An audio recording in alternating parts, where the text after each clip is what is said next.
Tu sais, Jakub Dobeš qui est vraiment un vent de fraîcheur là, dans, dans ses commentaires d'après-match. Mais Quel excellent point de presse.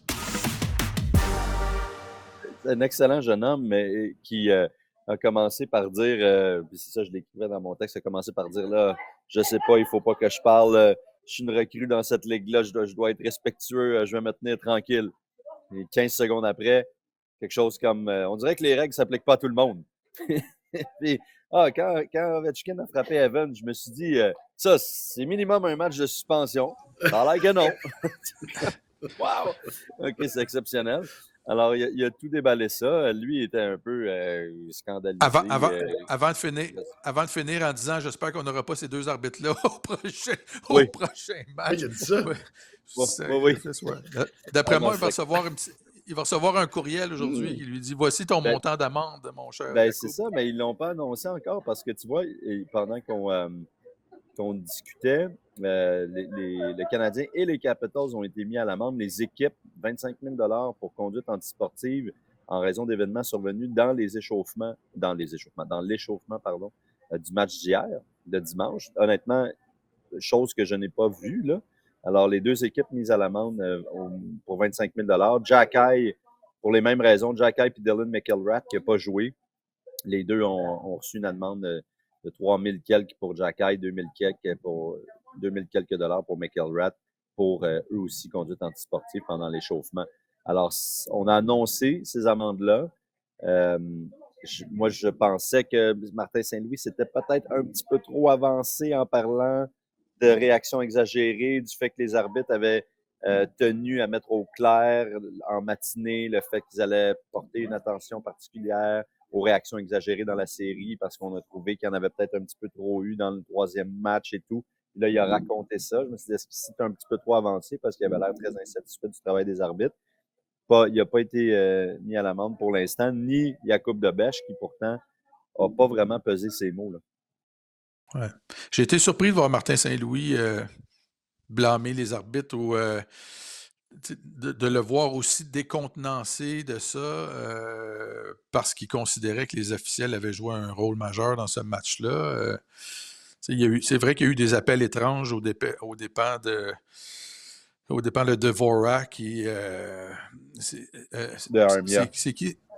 C'est Armia, ouais, qui a eu Tom Wilson de plonger devant lui, là, près du filet. Mais ces pénalités-là ont été écoulées par l'unité de désavantage numérique. Moi, j'ai trouvé que l'arbitrage a été très mauvais, mais il n'y a pas eu de décision des officiels qui ont directement influencé le déroulement du match. Puis, tantôt, je parlais des erreurs qui ont été commises par le Canadien, qui ont mené au but des Capitals. Là. Si le Canadien ne fait pas ces erreurs-là, il sort gagnant du match là, avec la même performance des officiels. Oui. OK. Ben, ouais. On on a parlé parce que... Vas-y, Alex. Non, vas-y. Non, mais j'allais dire les arbitres, parce que j'aimerais ça, ultimement, il y a bien des gens aujourd'hui là, qui se demandent si Wilson sur Carrier, là, c'était correct la façon dont les arbitres ont agi ou n'ont pas agi. Mais j'allais dire, Martin, si tu trouves que l'arbitre a été mauvais, comment je dirais, l'arbitrage a été mauvais, même si ça ne s'est pas résulté par des buts encaissés, reste que, je ne sais pas, c'est un problème. Là. C'est un problème quand même, là, non?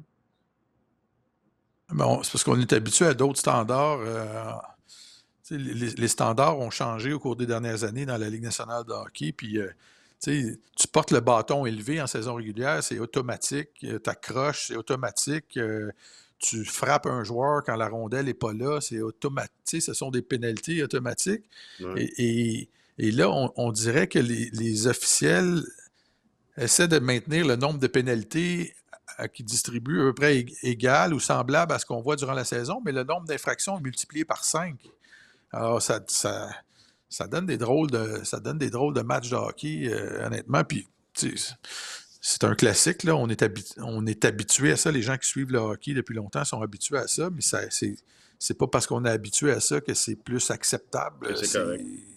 C'est ça. Alors, mais hier, il y a eu des gestes flagrants qui ont absolument pas été punis, des pénalités fantômes qui ont été appelées, mais on fait l'assemblage de toutes ces mauvaises décisions-là. je pense Ça, pas que ça ça a mené s'annule. directement à des buts. Ouais. Ouais. Ouais, puis Wilson, tu sais, je le regardais encore pendant qu'on jasait. Bon, il y a des joueurs qui pensaient que c'était peut-être un assaut.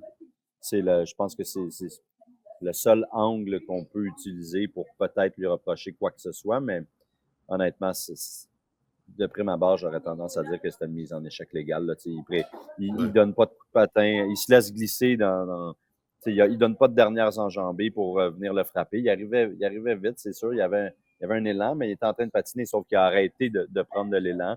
Il a présenté l'épaule. Il n'a pas sauté. Il n'a pas sauté. Carrier est un petit peu penché vers l'avant. Là, après ça, on peut délibérer là, sur est-ce que ce genre de coup devrait être légal ou non, là, à partir du moment où la tête encaisse le choc. Est-ce que ça devrait être banni, point, peu importe les circonstances? Ça, c'est un autre débat, mais selon le livre de règlement actuel, c'est une mise en échec légale qu'il a donné Tom Wilson.